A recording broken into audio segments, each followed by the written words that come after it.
जी हाँ भाई साहब, आपका नाम और आपका? मेरा नाम रवि कोहली है सर। डॉक्टर साहब, मेरे पेरेंट्स हिंदू थे, पर मैं अपने को हिंदू नहीं मानता हूँ, मैं अपने को इंसानियत मानता हूँ, इंसान मानता हूँ। बाई चांस मैं जमा हूँ हिंदू जगह घर, और आप जमे हैं इस्लाम के घर, और दूसरे जमे उनके घर, पर सबसे ज़्यादा है इंसानियत।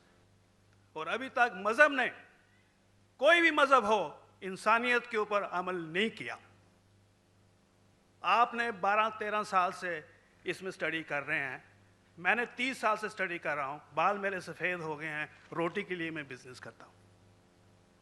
पर जो किताबों के आपने पढ़े हैं, आपने ये जांच की वो किताबें किसने लिखी हैं? हज़ारों साल बाद लिखी हैं। पहले एक ज़बान की बात होती थी, कोई राम राम राम कह के उसके कहावत है मर मर मर कहने लगा, उसको पूजना है।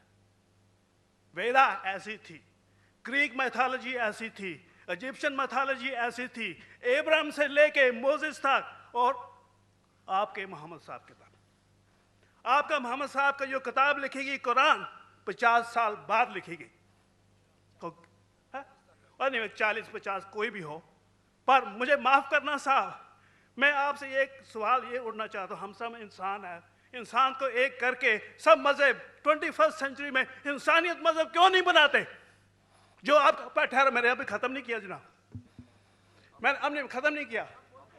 हाँ, मैं ये कह रहा हूँ साहब, आप अपना पर्सनल मजहब है रखिए, अपने घर में रखिए, बस स्टेट में और दूसरों के ऊपर ना लाइए, वार ना करिए, लड़ाई ना करिए। एक माफ़ी चाहता हूँ, ऐसी हज़ारों चीज़ें मैं दूसरे मज़हब में निकाल सकता हूँ।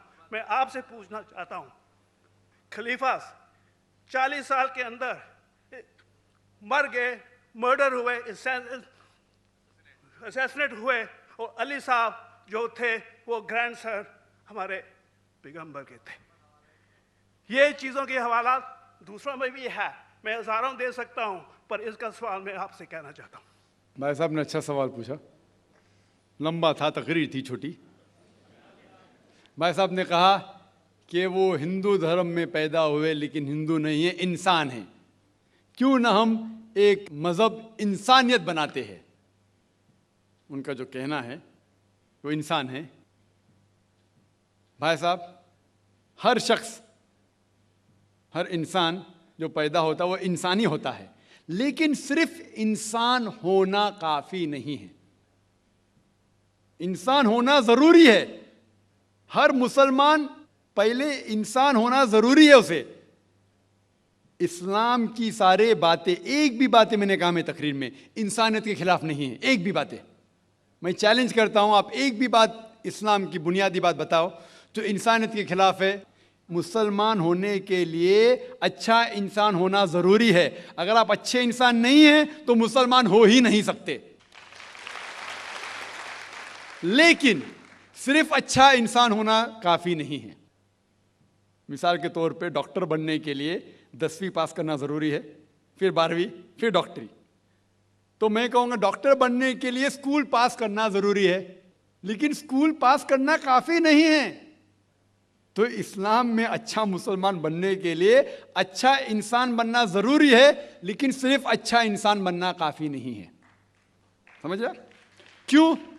क्योंकि इंसान को जिसने पैदा किया उसकी इबादत करना ज़रूरी है। जिसने आपको पैदा किया, जिसने आपको पैदा किया, उसकी अगर आप इबादत नहीं करेंगे तो इंसानियत के नाम पे कलंक है। आप कहते हैं कि मज़हब, जितने मज़हब है सब भेदभाव पैदा करता है, नफ़रत पैदा करता है। आपने कहा, शंकराचार्य ने बिल्कुल सही कहा। शंकराचार्य ने कहा कि कोई भी मज़हब नहीं सिखाता कि आपस में भेदभाव करना। उनकी भी स्टडी है, मेरी भी स्टडी, आपकी भी स्टडी है। आपने कहा कि मैंने 10-12 साल किए, आपने 30 साल किए। अगर आप 30 साल किए उसका मतलब नहीं कि आप मुझसे अच्छे हैं, ज़रूरी नहीं है। मैंने नहीं कहा कि आपने कहा, मैंने ये भी नहीं कहा कि आपने कहा। मैंने कब कहा कि आपने कहा? मैं कह रहा हूं, मैंने कब कहा कि आपने कहा? मैं कह रहा हूं क्योंकि आपने कहा कि अब 30 साल की स्टडी की। मैं हिंदू मजहब पे भी चंद साल के अल्हम्दुलिल्लाह सुम्मा अल्हम्दुलिल्लाह कई शंकराचार्य से बात की, कई स्वामी जी से बात की, कई प्रीस्ट और फादर से अमेरिका में की। मैं तो अभी तक जवान हूँ माशाअल्लाह, अल्लाह का फजल है, अल्लाह का फजल है। आपने कहा कि मजहब भेदभाव करता है, ये कहना बिल्कुल गलत है। मजहब भेदभाव नहीं करता। जो मजहब के मानने वाले हैं वो मजहब को सही तरीके से नहीं समझते हैं, इसीलिए भेदभाव पैदा करते, वो अलग बात है।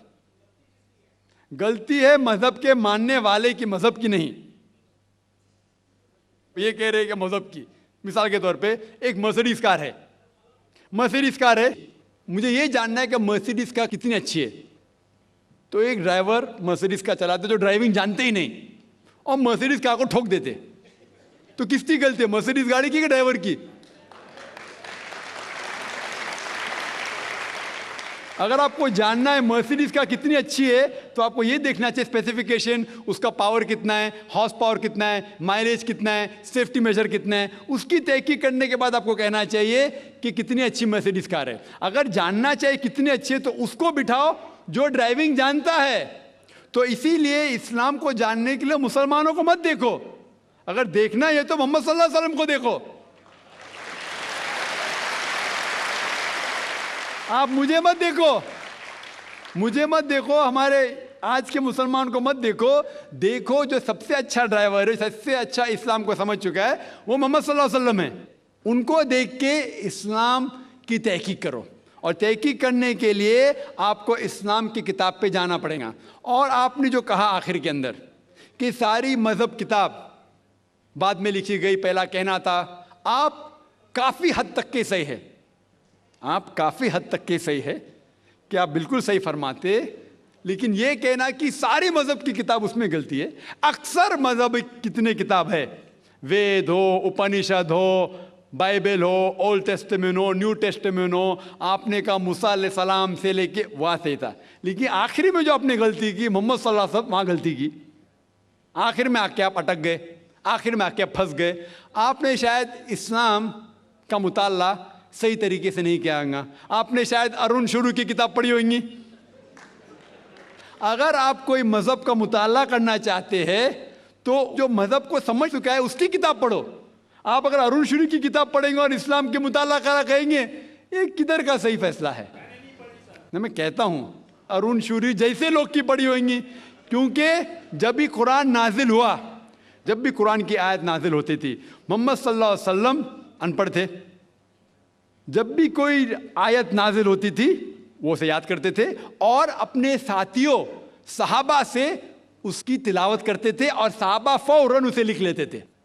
तो मोहम्मद सल्लल्लाहु अलैहि वसल्लम की मौजूदगी में हर आयत लिखी जाती थी और वो उसे चेक कर, मिसाल के तौर पे इक़रा बिस्मि रब्बिकल लज़ी खलक़ आयत नाजिल हुई, उन्होंने याद किया, सहाबा से कहा, सहाबा ने लिखा इक़रा बिस्मि रब्बिकल लज़ी खलक़, पढ़ के सुनाओ, पढ़ा, हाँ सही। अगर गलती होती तुम्हारी टोक देते थे। तो मोहम्मद सल्लल्लाहु अलैहि वसल्लम की मौजूदगी में जब भी अल्लाह सुब्हाना व तआला आयत नाजिल करते थे वो याद करते थे और लिखवाते थे और चेक भी करते थे। सारा कुरान मजीद मोहम्मद सल्लल्लाहु अलैहि वसल्लम की मौजूदगी में लिखा गया। तो आप जो कह रहे वो हज़रत उस्मान का जिक्र कर रहे, वही तो अफसोस की बात है, आपने सही मुताला किया ही नहीं। हज़रत उस्मान ने कई साल बाद, 40-50 साल बाद, जो आप कह रहे हैं 40-50 यहाँ से आपको आया, उनने क्या कहा कि इस कुरान मजीद का जो नुस्खा है उसको और नुस्खे बनाए जाए और बाकी लोग में फैला दिया जाए, क्योंकि लोग को इख्तिलाफ था रवानगी के अंदर। तो उसको दूर करने के लिए हज़रत उस्मान रज़ियल्लाहु अन्हु उनने कहा कि जो नुस्खा मोहम्मद सल्लल्लाहु अलैहि वसल्लम की मौजूदगी में था, उनने अपनी बीवी को दिया हज़रत हफ्सा को, और जो हज़रत उमर की बेटी थी उनके पास महफूज था, उनने लिया, और 5-6 साहबा जो ज़ैद बिन थाबित रज़ियल्लाहु अन्हु उनकी सदारत में उसकी नकल की, और ये नकल हुए नुस्खे को दुनिया के अलग अलग जगह पे फैलाइए। और एक नुस्खा अब भी मौजूद है कोप्टा की म्यूज़ियम में, कोप्टा की म्यूज़ियम इस्तांबुल में। तो आप जो जिक्र कर रहे हैं वो उतारे हुए कुरान शरीफ का जिक्र कर रहे, जो हकीकत में कुरान शरीफ है वो मोहम्मद सल्लल्लाहु अलैहि वसल्लम की मौजूदगी में लिखा गया था। उनने खुद उसको चेक की क्या सही था, और जब भी आयत नाजिल होती थी अपनी सही जगह पे उसे लिखवा लेते थे मोहम्मद सल्लल्लाहु अलैहि वसल्लम। तो ये कहना बाकी मजहब की किताब में अक्सर अब सही है। मिसाल के तौर के ऊपर बाइबल 70 ईयर्स बाद लिखा गया है, वेद वो सैकड़ों साल बाद लिखा गया है। कितनी पुरानी वेद है, कभी वेद आया दुनिया में ये किसी को पता ही नहीं। वो आपके हिसाब से, स्वामी दयानंद सरस्वती के हिसाब से 1310 मिलियन ईयर्स ओल्ड, 1310। आप थोड़ी ठेकेदार है मजहब के। आप ठेकेदार है मजहब के क्या? नहीं ठेकेदार है ना।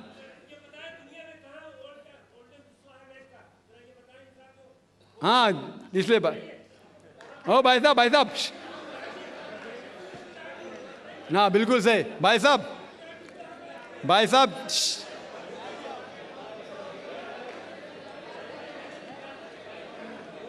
साहब इसीलिए इख्तिलाफ जो है ये कम इल्मी के वजह से।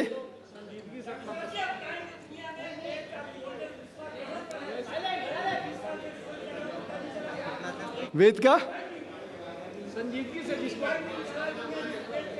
वेद का क्या नहीं? सब लोग चुप हो जाए, नहीं आवाज। भाई साहब ने कहा कि दुनिया का सबसे ओल्डेस्ट स्क्रिप्ट वेद है, वो कुछ हिस्टोरियंस कहते हैं। बट ओल्ड होना मतलब नहीं कि सही। जो कुछ ओल्ड है वो सबसे बेहतर होना जरूरी नहीं। मिसाल के तौर पे मेरे पास पुरानी गाड़ी है 50 साल पुरानी, उसका मतलब नहीं कि नई गाड़ी से अच्छी है।